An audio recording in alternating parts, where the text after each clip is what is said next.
60,000 लोग मारे गए व्यभिचार के कारण। न्याय किया, उन लोगों को नष्ट किया जिन्होंने व्यभिचार किया था, उन लोगों को भी नष्ट किया जो उनके साथ दिए थे। दोनों को परमेश्वर पिता ने पृथ्वी से मिटा दिया। आई ट्रस्ट में, मैं विश्वास करता हूँ पिता परमेश्वर मणिपुर के उन बहनों के साथ भी न्याय करेगा।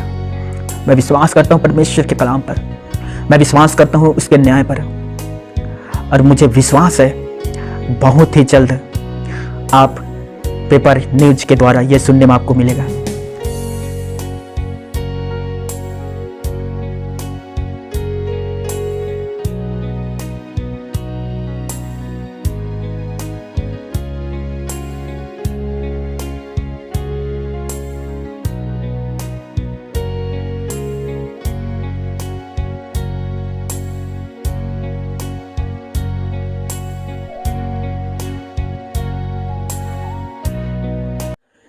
सो प्रेज द लॉर्ड, सभी को जय मसीह की।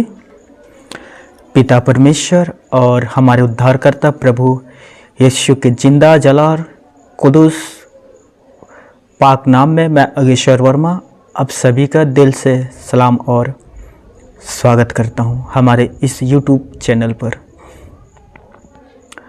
दोस्तों, आज के वचन आरंभ करने से पहले मैं कुछ महत्वपूर्ण बातें आपके सामने रखना चाहता हूं। जैसे कि अभी एक वीडियो वायरल हुआ है मणिपुर के संबंध में, और जब मैं इस वीडियो को कल देखा, कल से लेकर आज तक मेरे जहन में वो दृश्य घूम रहा है। दोस्तों, कैसे कोई व्यक्ति किसी बहन के साथ इस तरह के सलूक कर सकते हैं, कैसे कोई बहनों के साथ इस तरह से बदसलूकी कर सकते हैं, उन्हें रास्तों में बिना कपड़े के घुमा सकते हैं, उनके साथ शोषण करते हैं।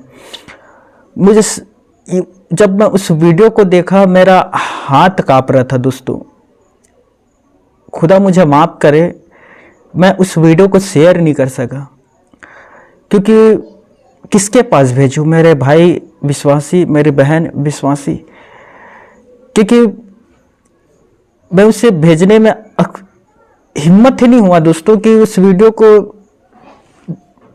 कैसे मैं किसी के साथ शेयर करूं। वो मेरी ही बहन है और उन्हें बिना कपड़ा के घुमाया गया। 9 से 1000 लोग लगभग थे, उसे बेदर्दी से पीटा गया और उनके साथ व्यभिचार किया गया, बलात्कार किया गया और फिर जान से मार दिया गया। जाति, धर्म, लिंग, जन्म स्थान के नाम के कारण उनके साथ ऐसा दुर्व्यवहार किया गया। अपने गंदे इरादे को पूरा करने के लिए धर्म का सहारा लिया गया। उनके मन गंदा था दोस्तों, उनके विचार गंदे थे, उन्हें गंदा काम करना था, लेकिन धर्म के सहारा लेकर ये गलत काम को किया गया। क्या धर्म ये सिखाता है कि किसी बहन के साथ इस तरह के सलूक किया जाए? क्या धर्म ये सिखाता है कि बिना कपड़े के उन्हें घुमाया जाए? क्या धर्म ये सिखाता है? संत गुरु घासीदास ने कहा कि पराई स्त्री को बेटी और बहन समझो। क्या वो आपकी बहन नहीं है? कैसे इंसान इतना निर्दयी हो सकता है? अपने इंसानियत को भूल जाते हैं। एक जानवर भी दूसरे जानवर के साथ अच्छा व्यवहार सलूक को करते हैं, लेकिन इंसान जानवर से भी नीचे गिर गए हैं। मोदी जी 3 महीने तक शांत रहा, मणिपुर के विषय में कोई बात नहीं किया, मन की बात कहा, अमीरों से धन की बात कहा, लेकिन मणिपुर के विषय में 3 महीनों तक लगभग कोई बात नहीं किया। जब देखा कि अब यदि मैं बात नहीं करता तो मेरा जो होंठ है वो चला जाएगा। 16 लगभग 16 सेकेंड के लिए उसने मणिपुर के विषय में थोड़ा सा बात किया कि जो उस महिलाओं के साथ हुआ है, इससे देश की बेइज्जती हुई है, ऐसा उसने कहा। क्या ये रोका नहीं जा सकता था?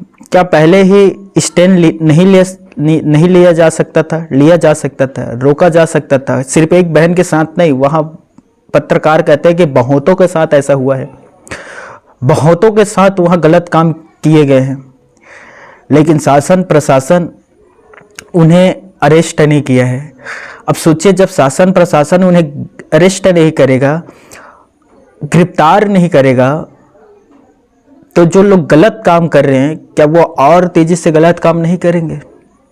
जितने के गुनहगार वे लोग हैं जो ये काम कर रहे हैं, उतने ही गुनहगार वे लोग भी हैं जो वहां सत्ता में बैठकर शांत मौन बैठे हुए हैं। मेरे प्यारे भाइयों, मेरी प्यारी बहनों, मैं आप सबसे बस कुछ बातों को मैं कहना चाहता हूं, ध्यान से सुनना। हमारा परमेश्वर न्याय परमेश्वर है, और मैं गारंटी देता हूं, लिख लीजिए, वे न्याय करेगा।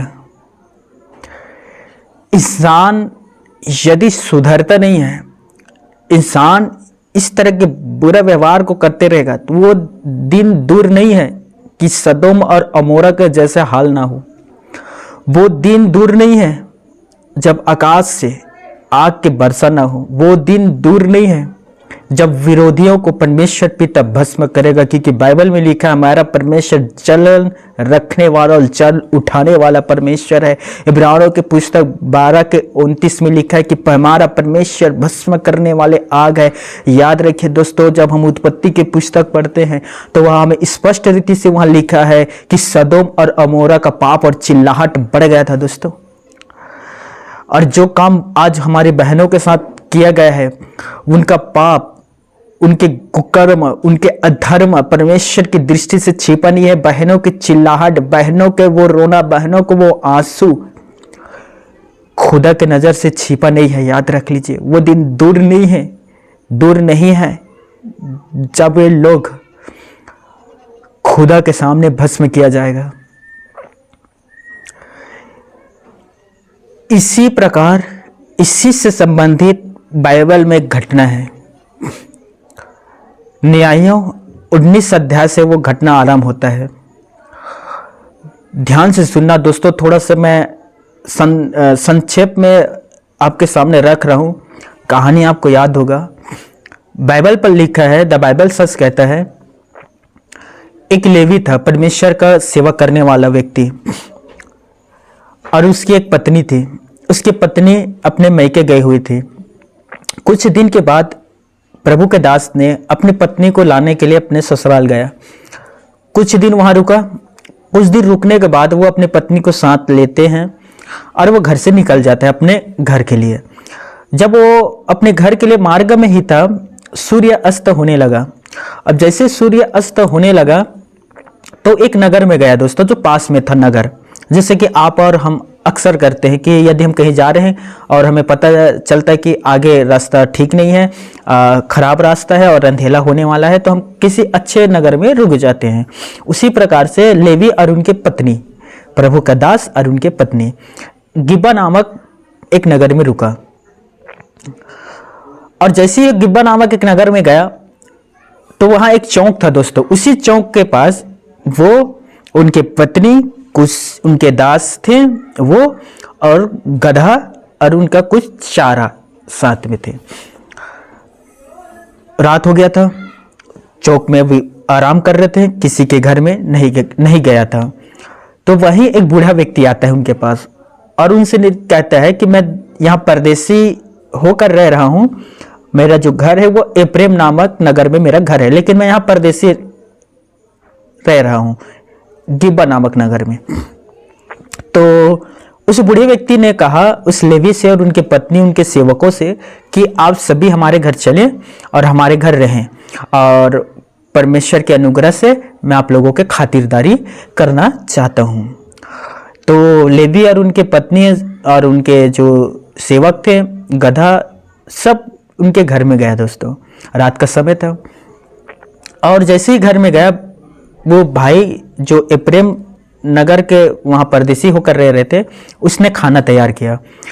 खाना तैयार हो रहा था। जब गांव के लोगों को यह बात पता चला कि एक परदेसी हमारे गांव में आकर ठहरे हुए हैं और वो फलाना व्यक्ति के घर में रुका हुआ है, तो गांव के बहुत सारे लोग एकजुट हुए, बहुत सारे लोग इकट्ठे हुए और उस बूढ़े व्यक्ति के घर में जाकर शोर करने लगे और उस बूढ़े व्यक्ति से कहने लगे कि जो मेहमान तेरे घर में आए हैं, जो मेहमान तेरे घर में रुका हुआ है, उस पुरुष को बाहर भेज, उस पुरुष को बाहर भेज कि हम उसके साथ व्यभिचार करें, उनके साथ बलात्कार करें। अर्थात पुरुष के साथ बलात्कार करना चाहते थे। उस बूढ़े व्यक्ति ने कहा, ऐसा ना कर, अतिथि भगवान के रूप होता है और वो हमारे घर में अतिथि बनकर आया है, तो इस तरह के पाप ना करो। तो नगर के बहुत सारे लोग हुल्लड़ करने लगे और कहने लगे कि तू उस पुरुष को बाहर निकाल, वरना हम तेरे साथ बुरा व्यवहार करेंगे। वो बुजुर्ग था, बहुत निवेदन किया कि ऐसा काम मत करो, ऐसा काम मत करो। और बाइबल में लिखा है दोस्तों, नगर के लुच्चे लोग, लफंगे लोग, इंसानियत को मारने वाले लोग, कुकर्मी लोग, लेवी की पत्नी को बाहर निकाला घर से और उनके साथ व्यभिचार करने लगा, उनका बलात्कार करने लगा। पूरे रात उनका शोषण किया गया। सुबह हुआ, प्रभु के दास बाहर निकलकर अपनी पत्नी को वहीं पास पड़े हुए देखता है। उसने कहा, उठ चल, हम अपने नगर को चले। कोई आवाज नहीं आया।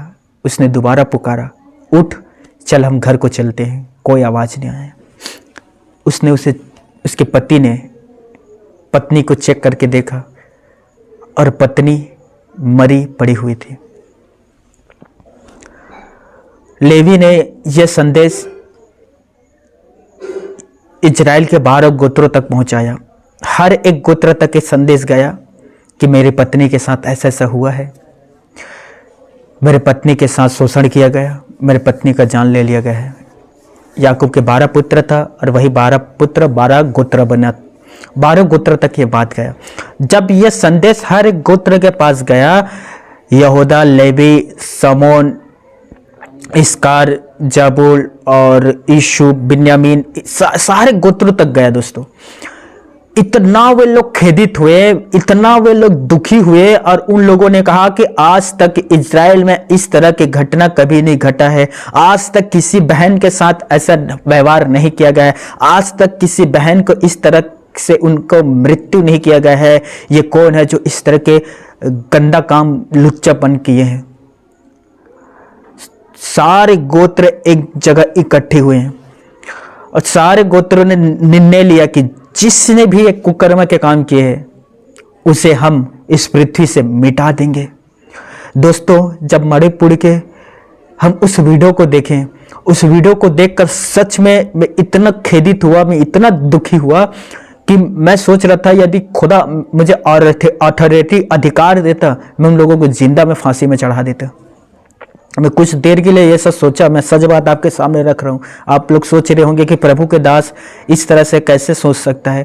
मैं सच में दोस्तों जब उस वीडियो को देखा ना, तो मेरा मन ऐसी कर रहा था कि मैं उन लोगों को बीच सड़क के ऊपर फांसी में चढ़ा दूं, ताकि भविष्य में कोई भी किसी बहन के साथ ऐसे दुर्व्यवहार ना करे। बहुतों के लिए सबक बने कि दोबारा किसी के साथ ऐसा बदसलूकी ना किया जाए।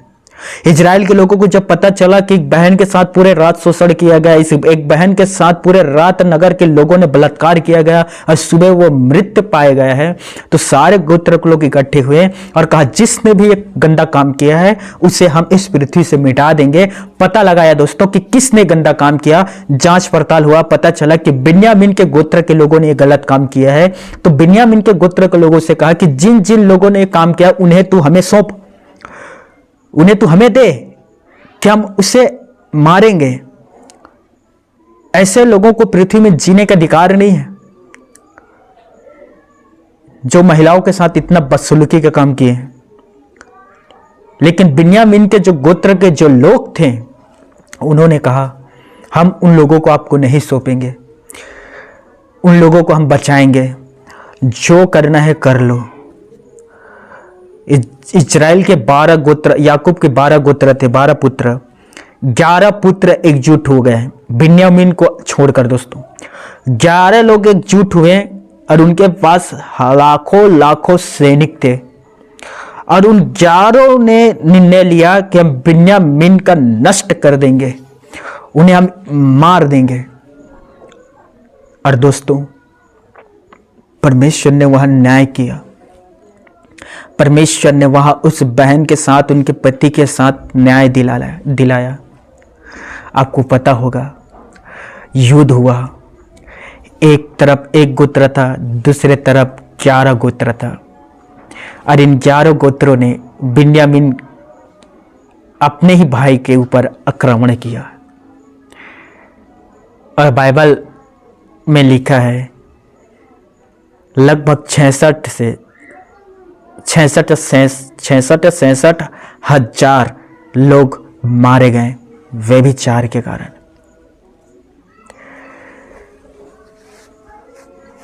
यहोवा पिता ने न्याय किया, उन लोगों को नष्ट किया जिन्होंने व्यभिचार किया था, उन लोगों को भी नष्ट किया जो उनके साथ दिए थे। दोनों को परमेश्वर पिता ने पृथ्वी से मिटा दिया। आई ट्रस्ट में, मैं विश्वास करता हूँ पिता परमेश्वर मणिपुर के उन बहनों के साथ भी न्याय करेगा।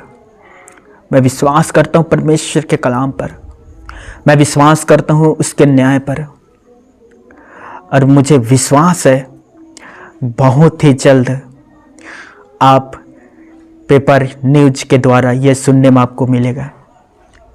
और उन लोगों से मैं कहना चाहता हूँ जो इस तरह के काम में सपोर्ट करते हैं, साथ देते, चाहे कोई भी हो, कोई भी पद में हो, कहीं भी नियुक्त हो,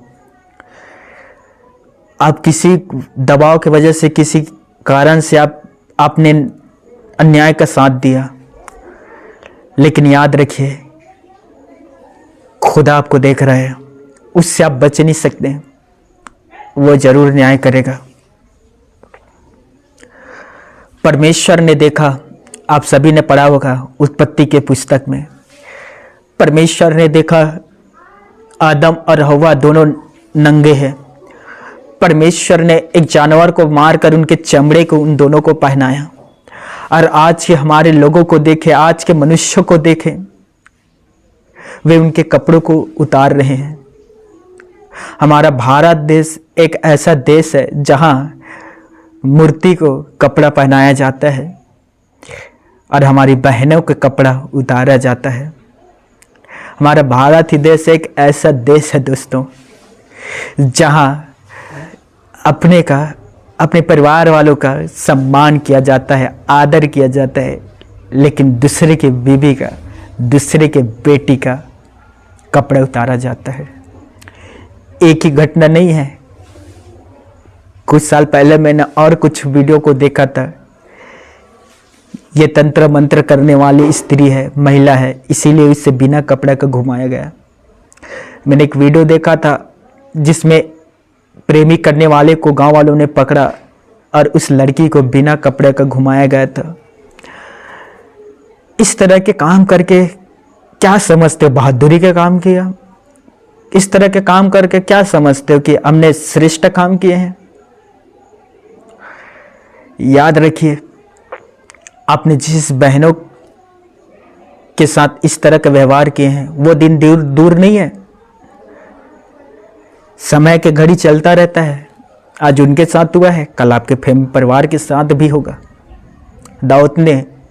दाऊद राजा ने बेतशेबा के साथ व्यभिचार चार दीवारी के अंदर किया था, लेकिन उसके बेटे अबसलोम में दाऊद के पत्नी के साथ व्यभिचार सारे कौम के सामने किया था। सावधान हो जाइए और इस तरह के काम ना करना।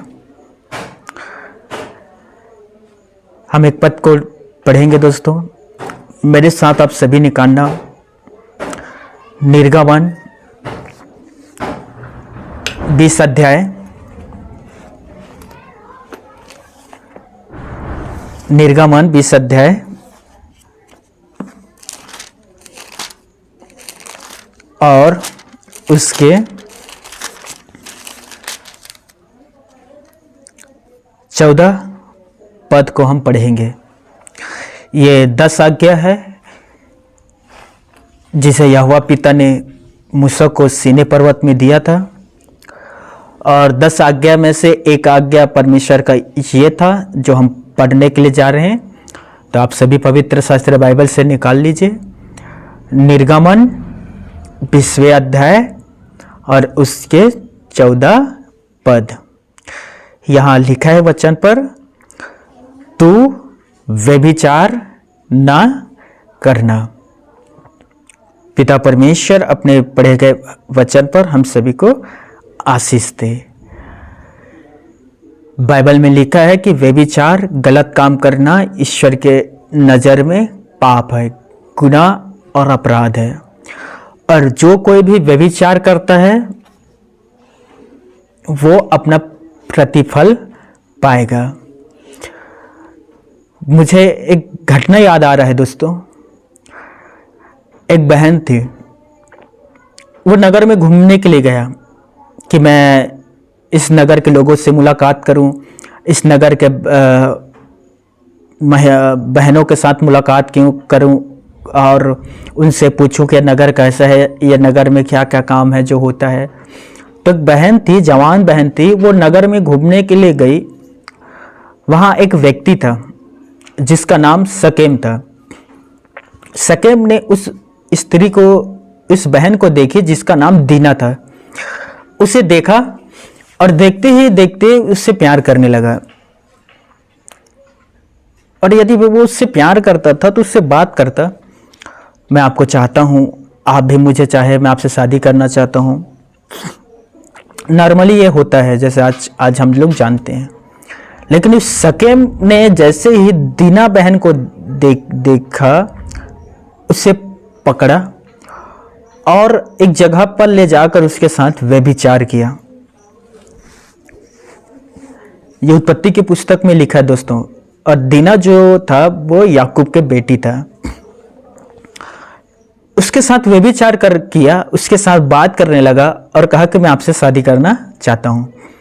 और आगे जाकर शादी भी हो गया। लेकिन उनका भाई था, दीना का भाई था, 12 भाई था। सीमोन और लेवी, इन 2 भाइयों ने तलवार उठाया और शकेम और उनके घर वालों का सर्वनाश कर दिया।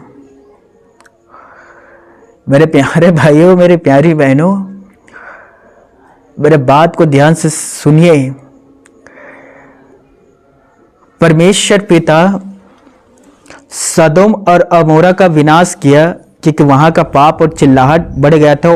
ऊपर से आग बरसाया था, आग और गंधक बाइबल पर लिखा है। लेकिन जब दीना को भ्रष्ट किया गया तब परमेश्वर ने आग नहीं बरसाया, लेकिन सीमोन और लेवी के मन को उभारा कि तू व्यभिचार करने वालों को मार दे। जब गिब्बा के नगर के लोगों ने सेवक के पत्नी के साथ व्यभिचार किया तो परमेश्वर पिता ने 11 गोत्रों को एकजुट किया। अब बिन्यामीन गोत्र के ऊपर आक्रमण करवाया और 66 हजार लगभग पुरुषों को मरवा दिया। निर्गमन आप पढ़कर देखिए, मेरे ख्याल से 31 से 25 गिनती में वहां लिखा है कि इजराइल के लोगों ने किसी स्त्रियों के साथ व्यभिचार किया। मैं निकालता हूं दोस्तों गिनती।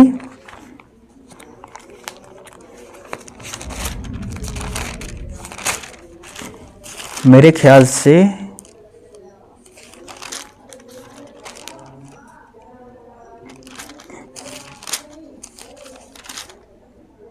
हाँ, गिनती 25 अध्याय में है। मोआबी लड़कियों के साथ कुकर्म करने लगे इजराइल के लोगों ने।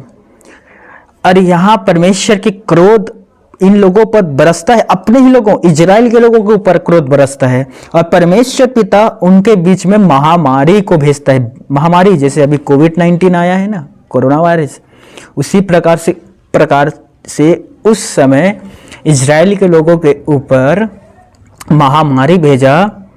जिन जिन लोगों ने व्यभिचार किया था मोआब के स्त्रियों के साथ, 24,000 मनुष्य मारे गए। 24,000 मनुष्य मारे गए। मेरे भाइयों और मेरी बहनों, लेवस्था 18 अध्याय में लिखा है, तू अपने माँ का तन ना उघाड़ना, चाहे वो सगी हो चाहे वो सौतेली हो। तू अपने भाभी का तन ना उघाड़ना, चाहे वो सगी हो चाहे वो सौतेली हो। तू अपनी बहन का तन ना उघाड़ना, चाहे वो सगी हो चाहे वो सौतेली हो। उसी प्रकार से अपनी बुआ का, अपने मौसी का। फिर वो कहता है परमेश्वर, ध्यान से सुनिए, परमेश्वर कहता है दोस्तों, महत्वपूर्ण बात है, लेवस्था 18 अध्याय में, तू किसी भी पड़ोसी बहन का तन ना उगाड़ना, ना उनके बेटे के साथ व्यभिचार करना, क्योंकि यह पाप नहीं परंतु महापाप ठहरेगा।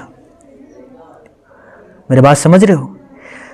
खुदा के कलाम में लिखा है यह पाप नहीं परंतु महापाप ठहरेगा। हम विश्वासियों के लिए बाइबल में क्या कहता है? हम विश्वासियों के लिए हम कैसे इससे बच सकते हैं? कैसे हम अपने पाँव को उस रास्ते में जाने से रोक सकते हैं? कैसे हम अपने मन पर नियंत्रण रख सकते हैं? बाइबल में क्या लिखा है हम विश्वासियों के लिए?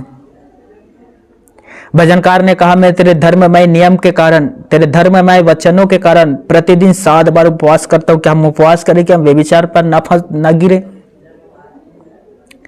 तेरा वचन मेरे पैर के लिए दीपक, क्या हम परमेश्वर के वचन को अपने हृदय में बसाए रखते हैं कि हम व्यभिचार में ना गिरे? मैं रात को सो नहीं पाता, क्यों? क्योंकि मुझे गंदे गंदे विचार आते हैं।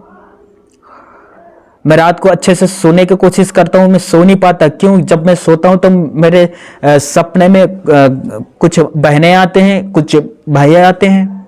क्यों नहीं आएगा आपके सपनों में कुछ भाई और कुछ बहनें? क्यों? क्योंकि पूरे रात तो टीवी में लगे रहते हैं। 16 घंटा, 12 घंटा, 18 घंटा, 20 घंटा टीवी देखोगे, फिल्म के हीरो हीरोइन को देखोगे, तो वो नहीं आएगा तो कौन आएगा? प्रभु आएगा।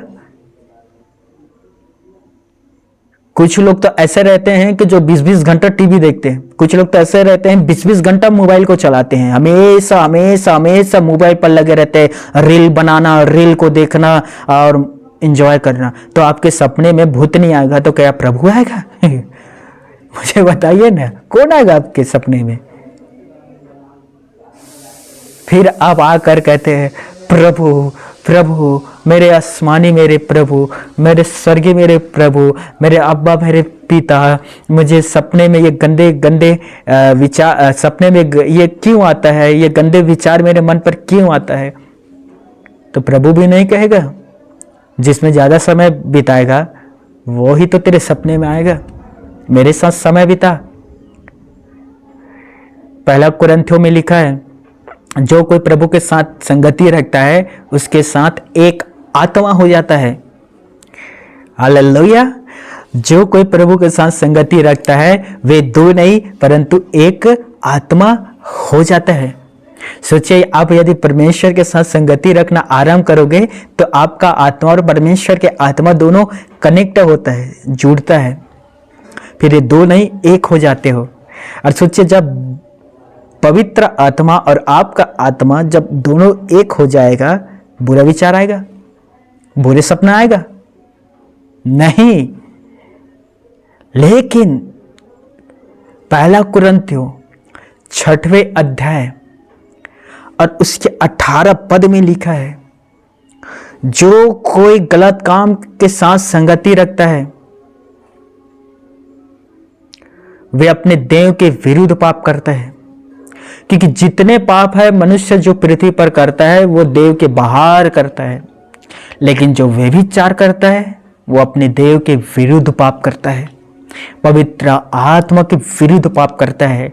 कुलैशों के पत्री में लिखा है 4 अध्याय में कि परमेश्वर ने तुम्हें इसीलिए बुलाया कि तुम पवित्र जीवन जियो, अर्थात व्यभिचार से बचो। और बात समझिए, कुलैशों के पुस्तक में लिखा है कि खुदा ने हमें इसीलिए बुलाया कि हम पवित्र जीवन व्यतीत करें, हम परमेश्वर के साथ जुड़कर जीवन को जिए, हम उनके आत्मा और हमारे आत्मा एक साथ कनेक्ट होकर हम जीवन को जिए। व्यभिचार से बचने के लिए कहा गया है और पवित्र जीवन जीने के लिए हमें परमेश्वर ने कहा है। जितना भी आप पाप करते हैं वो देव के बाहर होता है, लेकिन व्यभिचार करने वाले अपने ही देव के विरुद्ध में पाप करता है। हम विश्वासियों के लिए बाइबल क्या कहता है, हम किस तरह से व्यभिचार से बच सकते हैं? सिंपल सा है, परमेश्वर के कलाम पर लिखा है। 1 कुरिन्थियों 7 अध्याय 1 से लेकर 4 पद तक पढ़ना। व्यभिचार से बचने के लिए हर एक पुरुष की पत्नी होना चाहिए, हर एक बहन के पति होना चाहिए। पति को अपनी पत्नी का हर जरूरतों को पूरा करना चाहिए और पति को अपनी पत्नी का, पत्नी को अपने पति का हर जरूरतों को पूरा करना चाहिए। इसीलिए जब परमेश्वर पिता ने सृष्टि को बना लिया, सूर्य, चंद्रमा, तारा, समुद्र को 2 भाग किया, एक को पृथ्वी का, दूसरे को समुद्र का, पृथ्वी के हर प्रकार के पेड़ों को बना लिया, हर प्रकार के उड़ने वाले पक्षियों को बना लिया, हर प्रकार के रेंगने वाले जीव जंतुओं को बना लिया, तब जाकर परमेश्वर पिता ने मनुष्य आदम को बनाया। जब परमेश्वर ने आदम को बनाया तब परमेश्वर ने कहा आदम का अकेला रहना ठीक नहीं है, मैं उसके लिए एक सहायक बनाऊंगा। हालेलुया। और पिता परमेश्वर ने आदम के लिए एक सहायक हव्वा को बनाया दोस्तों, अर्थात पृथ्वी का पहला पति आदम है और उसकी पहली पत्नी हव्वा है। मेरे प्यारे भाइयों और मेरी बहनों, यदि आपका मन भटकता है, यदि आपके सपने में गलत आपके सपने में कोई स्त्री आते हैं या कोई पुरुष आते हैं, आपका मन बार बार उस रास्ते की ओर दौड़ता है, शादी कर लीजिए। व्यभिचार से बचने के लिए हर एक पुरुष का पत्नी होना चाहिए, यह बाइबल में लिखा है। फिर आप व्यभिचार में नहीं गिरोगे, अब व्यभिचार में नहीं फंसोगे। मेरे प्यारे भाइयों, मेरी प्यारी बहनों, हम विश्वासी के लिए बाइबल में क्या कहा गया है इससे संबंधित, तो ध्यान से सुनिए। बाइबल में लिखा है भागो, गो पीपल, भागो मनुष्य। यदि आप व्यभिचार में गिरना नहीं चाहते, व्यभिचार में पड़ना नहीं चाहते, तो आपको भागना होगा। जब आप इससे भागना आरंभ करोगे, मैं सच कहता हूं दोस्तों, इस युग के जैसे आप उन्नति करने लग जाओगे। जब आप व्यभिचार से भागने लग जाओगे, अपने कान को उससे आप मोड़ने लग जाओगे, अपने आंखों को आप उससे मोड़ने लग जाओगे, इस युग के जैसे पिता परमेश्वर आपको ऊंचे पर उठाएगा। लेकिन दाऊद के जैसे आप अपने आंख को बुरे चीज को देखने में लगाओगे, लिख लीजिए, पाप में घिरोगे।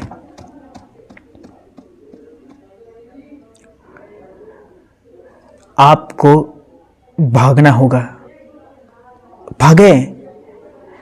ऐसे महिलाओं के पास से जाने से भागे, ऐसे लड़कों, ऐसे पुरुषों के पास जाने से भागे जो बाइबल से विपरीत बात करते हैं, जो परमेश्वर के वचन से बाहर बात करते हैं, जो आपके प्राइवेट लाइफ के बारे में आपसे डिस्कशन करना चाहते हैं।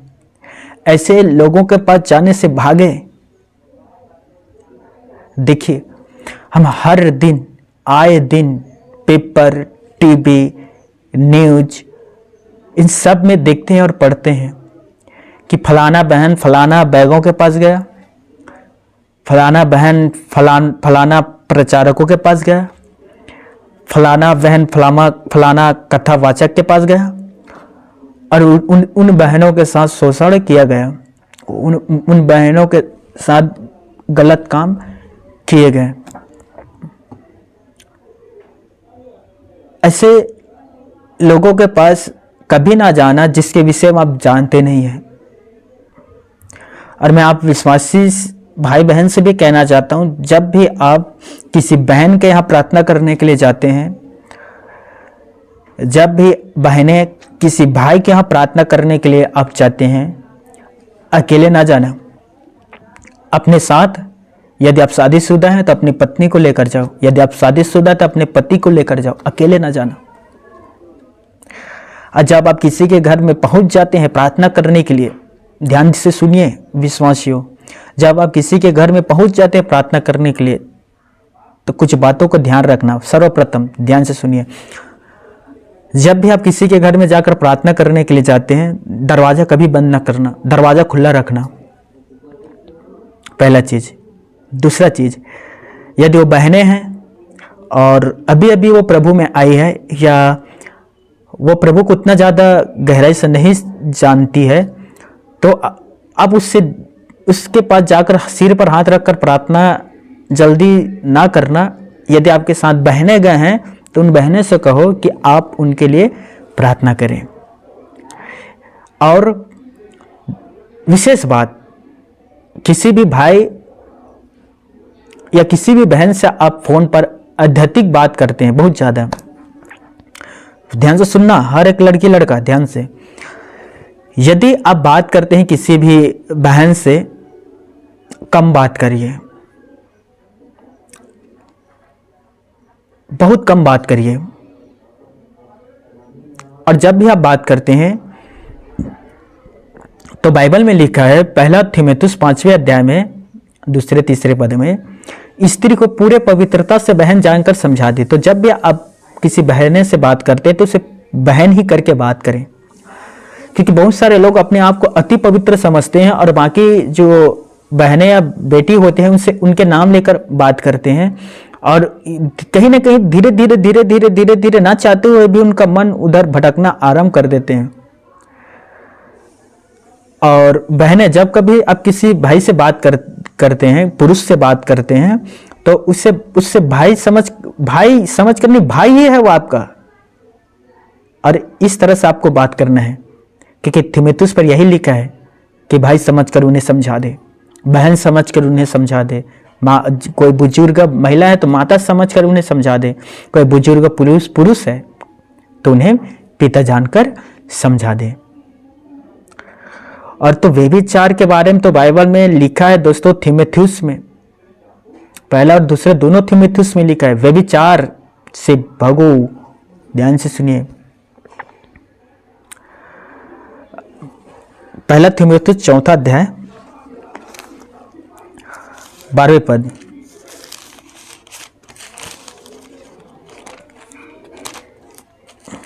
हालेलुया, प्रभु की स्तुति हो और प्रभु की महिमा हो, आमेन।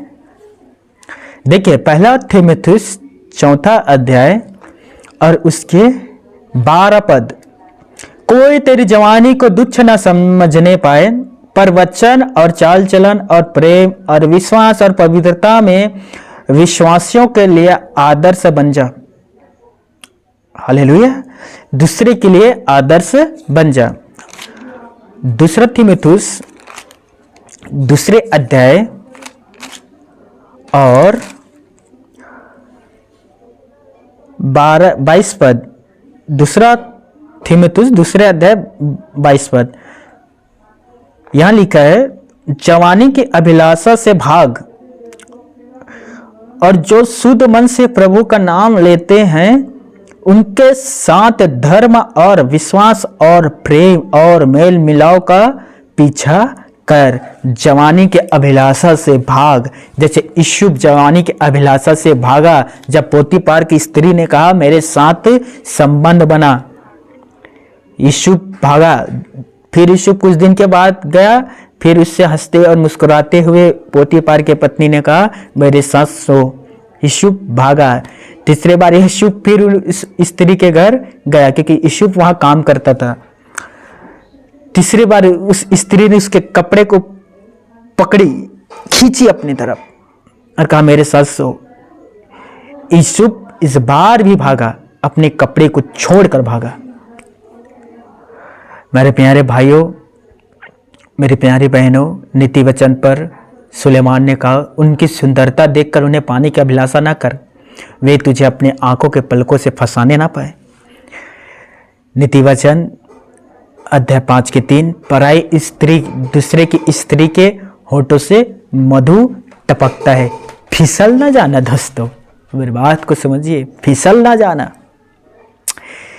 खुदा ने जब इजराइल को 10 आज्ञा दिया था, 10 आज्ञा, तो 10वें जो आज्ञा था वो कुछ इस प्रकार से था, लालच ना करना, किसी की संपत्ति का लालच ना करना, किसी की भेड़ बकरी का लालच ना करना, किसी की जमीन के लालच ना करना, और किसी की बहू और बेटी का लालच ना करना, लालच ना करना।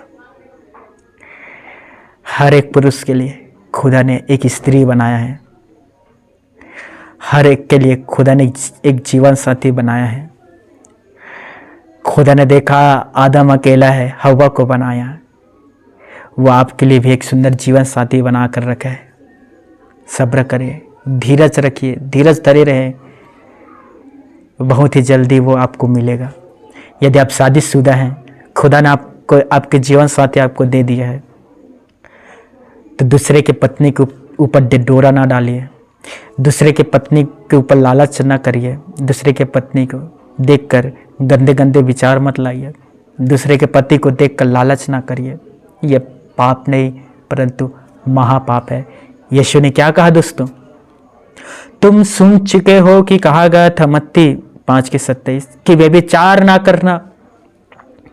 यीशु यहां कह रहा है तुम सुन चुके हो कि कहा गया था व्यभिचार ना करना, परंतु मैं तुमसे सच सच कहता हूं, यदि तुमने किसी स्त्री के प्रति अपने मन में गंदे विचार को ला लिया तो तूने उसके साथ व्यभिचार कर डाला। पुराने नियम पर लिखा है तू व्यभिचार ना करना। यदि तू किसी के साथ संबंध बनाता है तो तू व्यभिचार करता है, व्यभिचारिणी कहलाता है। यीशु ने कहा यदि तू किसी की स्त्री के विषय में बुरा सोचता है, यदि तू किसी के बेटी के विषय में तू बुरा सोचता है, तो तू अपने मन में उसके साथ व्यभिचार कर चुका। और आपको पता है व्यभिचार करने वाले के लिए वहां कोई जगह नहीं है। कहाँ लिखा है भैया? 1 नहीं, 2 नहीं, 3 नहीं, कितने जगह आपको मिलेगा। गलातियों 5:19, प्रकाशित वाक्य 21:8, ऐसे कितने सारे पद है जो आपको मिल जाएगा जहां साफ साफ पर लिखा गया है, दोहराया भी गया है कि व्यभिचार करने वालों के लिए वहां कोई जगह नहीं है। प्रभु में आने से पहले आपसे हुआ होगा, प्रभु में आने से पहले आपका किसी के साथ संबंध रहा होगा, लेकिन प्रभु में आने के बाद आपके जीवन पर इन सब काम के लिए कोई जगह नहीं है। इन सब के लिए इतना भी जगह नहीं है, इतना भी जगह नहीं है आपके जीवन पर। बी केयरफुल, सावधान रहें। शैतान चाहता है कि मनुष्य व्यभिचार के गंदा जाल में फंसे रहें। शैतान चाहता है कि इंसान मनुष्य जो है वो व्यभिचार के दलदल में फंसे रहें, उस दलदल से कभी बाहर ना आए। क्या लिखा है बाइबल में दोस्तों? उत्पत्ति 6वें अध्याय में परमेश्वर के स्वर्गदूतों ने मनुष्य की पुत्री को देखा और जिन से चाहा उनसे विवाह किया और उनके साथ गलत काम करने लग गए। पत्रस में क्या लिखा है? दूसरे पत्रस में परमेश्वर ने उन स्वर्गदूतों को भी नहीं छोड़ा जिन्होंने व्यभिचार किया था, वरन उन्हें पकड़कर न्याय के दिन तक दंड देने के लिए नरक में बांध कर रखा है। ये वही स्वर्गदूत है दोस्तों जो मनुष्य के पुत्री के साथ वे विचार किए थे। पतरस लिखता है कि परमेश्वर उन्हें पकड़कर आज भी दंड देने के लिए नरक में बांध कर रखा है। मेरे मसीही, मेरी प्यारी बहनों, मेरे मसीही प्यारे भाइयों, इन सब चीज से बचना चाहते हो, विशेष करके एक शुद्ध मन, विशेष करके धार्मिकता के जीवन, प्रभु के साथ रिश्ता में रहना, तो इन सब चीज से आपको भागना पड़ेगा। कोई दूसरा रास्ता नहीं है। बात नहीं कर सकते, सामना नहीं कर सकते, बात करोगे, सामने करने की कोशिश करोगे, आप गिर जाओगे दोस्तों। एक ही बार में कोई व्यक्ति गिरता नहीं है, धीरे धीरे धीरे धीरे वो उसके तरफ अट्रैक्शन, आकर्षित होते चला जाता है, फिर वो पाप में गिरता है। फिर पाप करने के बाद उन लोग पछताते हैं कि मैं क्यों इस तरह के काम किया। करने से पहले ही, मेरी बात समझिए, उसमें गिरने से पहले ही भाग जाइए, सामना मत करिए, सीधा भागिए।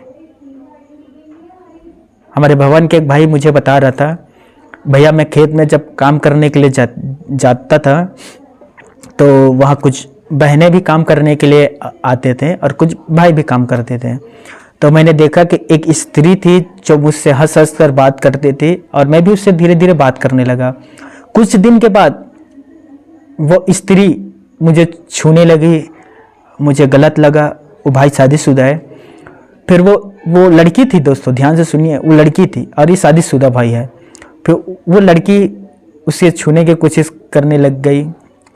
कुछ दिन के बाद भाई बताता है कि वो तालाब में नहा रहा था, तो वो लड़की अपने कपड़े को निकाल कर उस लड़के को दिखाने लगा। लड़का वहाँ से भागा और जाकर सारे बात अपने पत्नी को बता दिया। पत्नी ने कहा आने दे, नेक्स्ट दिन, दूसरे दिन मैं उसे समझाता हूँ। और उस दिन से वो भाई मुझे बताया, उस दिन से लेकर आज तक वो फिर से उस लड़की के तरफ देखा भी नहीं और ना उसके पास जाकर बात किया, वो भागा। और इसी तरह से आप अपने आप को सुरक्षित रख सकते हैं। हर बार पुरुष गलत नहीं होता, हर बार बहनें गलत नहीं होता, इस बात को भी ध्यान रखिए। बाइबल में लिखा है 2 तीमुथियुस 5वें अध्याय 6वें पद, पर जो भोग विलास में पड़ गई है वह जीवते जी मर गए हैं। एक बार फिर मैं रिपीट करता हूं, पर जो भोग विलास में पड़ गई है वह जीते जी मर गई है।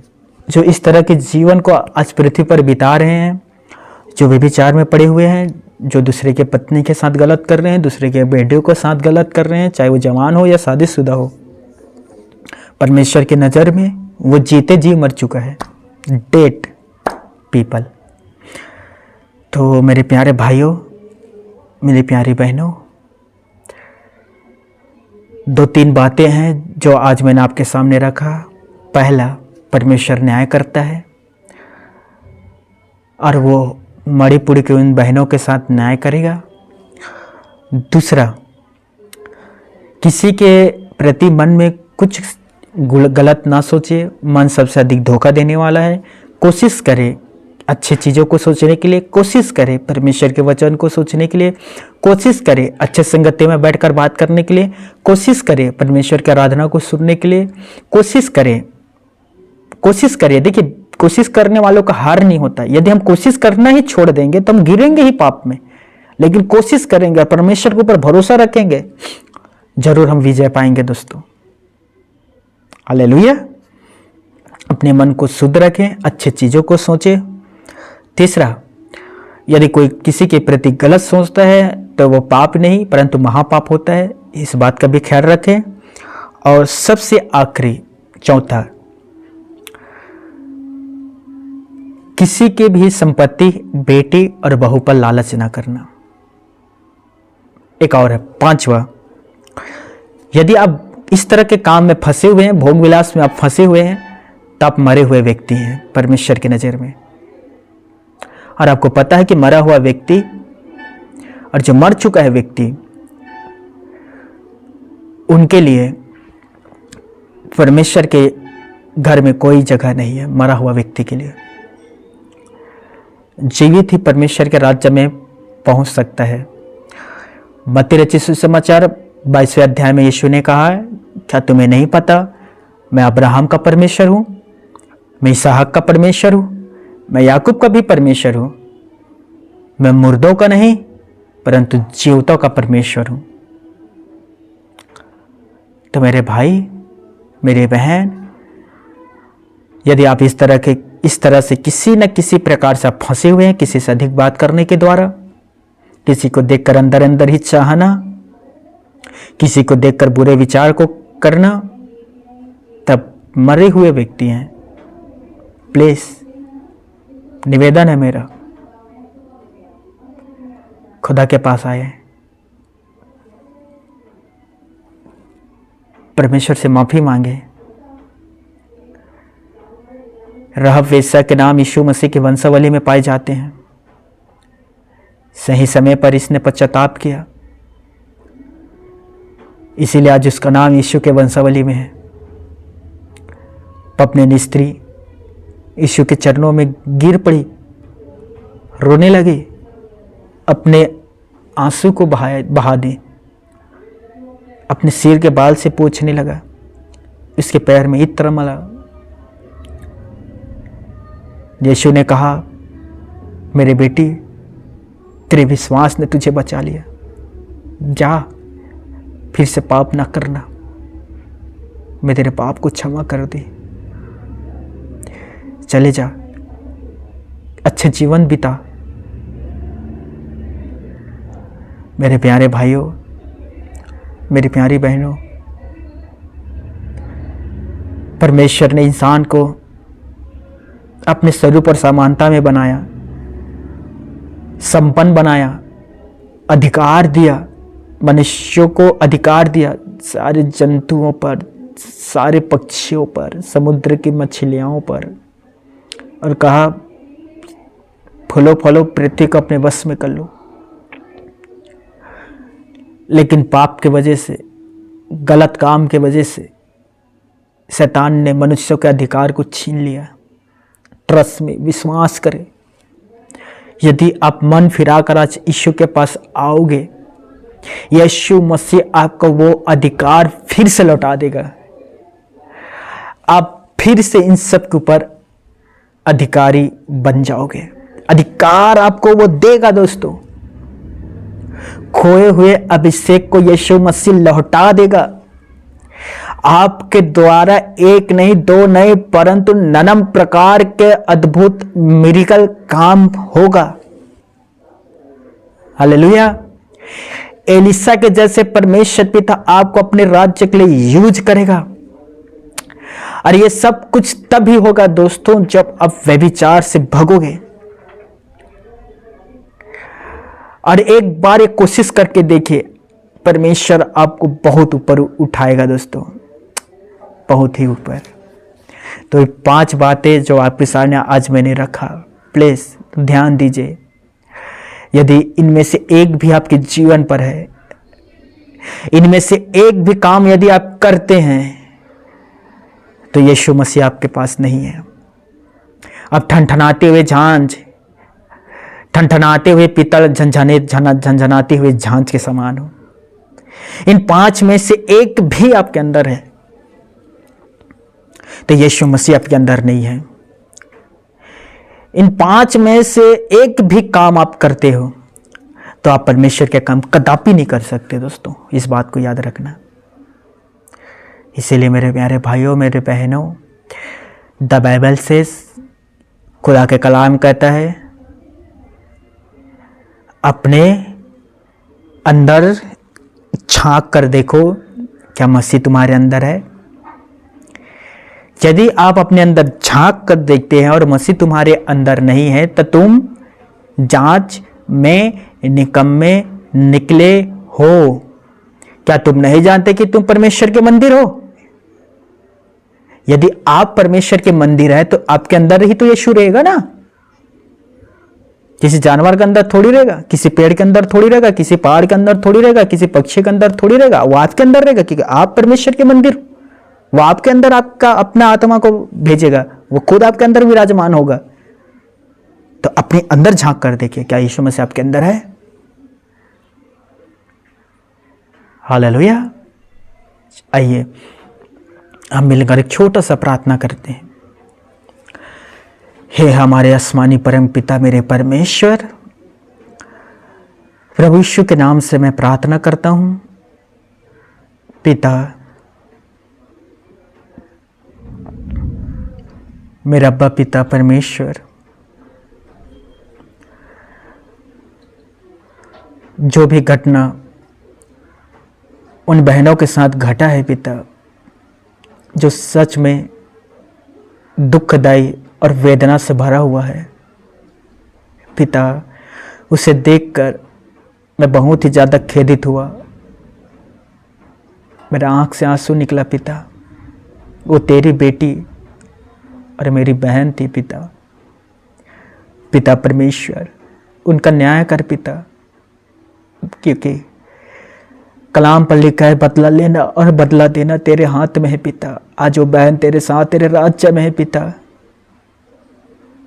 लेकिन जिन्होंने उनके साथ गलत किया है, मैं नहीं कहता पिता कि पृथ्वी से उसे तू नष्ट कर या भस्म कर मिटा, पर मैं इतना कहता हूँ पिता, उन बहनों का तू न्याय कर मेरे पिता। पिता परमेश्वर, जितने और बहनें मणिपुर और इत्यादि राज्यों में हैं, देशों में हैं, प्लीज़ पिता उनकी सुरक्षा करना, दुष्ट से उन्हें बचाना पिता परमेश्वर। उनके आबरू को कोई भी हाथ न लगाने पाए पिता परमेश्वर। जितने भाई हैं पिता परमेश्वर, उनकी भी सुरक्षा करना। जितने दास दास हैं जो पृथ्वी पर आपकी सेवा टहल कर रहे हैं पिता, उनकी भी सुधि लेना, उन्हें भी सुरक्षित रखना पिता परमेश्वर। पिता परमेश्वर, मेरा प्रार्थना है पिता, शासन प्रशासन राजनीतिक लोगों के लिए पिता परमेश्वर, इनके मन, इनके आँख को तू खोल पिता परमेश्वर। इंसानियत को ये लोग समझने पाए पिता परमेश्वर। पिता परमेश्वर, यीशु के नाम से अपने संतान, अपने बच्ची, अपने बच्चाओं को तू आशीष दे और उनके साथ रहना है पिता परमेश्वर। धन्यवाद हमारे प्रार्थनाओं को सुनकर हमें आशीष को देने के लिए पिता परमेश्वर। सारा आदर, सारे महिमा और सारा सम्मान आपको देते हुए पिता परमेश्वर, धन्यवाद के साथ इस प्रार्थना को प्रभु यीशु नसरी के नाम से मांगता हूँ, आमेन। दोस्तों, आप सभी का मैं दिल से धन्यवाद करता हूँ आपके निरंतर प्रार्थना के लिए और आपकी सपोर्ट के लिए, क्योंकि प्रशासन का कहना है कि हम इस जगह पर आपको प्रार्थना सभा चलाने नहीं देंगे, क्योंकि ये जगह हमने आपको दिया है और फिर से हम इस जगह को वापस ले लेंगे। इसीलिए हमारे इस प्रार्थना भवन पर स्टे लगा दिया गया है और हमें प्रार्थना करने से रोक दिया गया है दोस्तों। तो आप सभी प्रार्थना करें कि हमें परमेश्वर एक सुंदर जगह दे जहां हम बैठकर परमेश्वर की आराधना और स्तुति कर सकें। तो आई होप, मैं उम्मीद करता हूं कि आप इस विषय के लिए प्रार्थना करेंगे और खुदा यदि आपके मन में कुछ भी डालता है जो आप हमारे सपोर्ट कर सकते हैं, तो प्लीज़ सपोर्ट करने के लिए, मदद करने के लिए, हेल्प करने के लिए आगे आएँ। God bless you. प्रभु आप सभी को आशीष दे। आमेन, आमेन।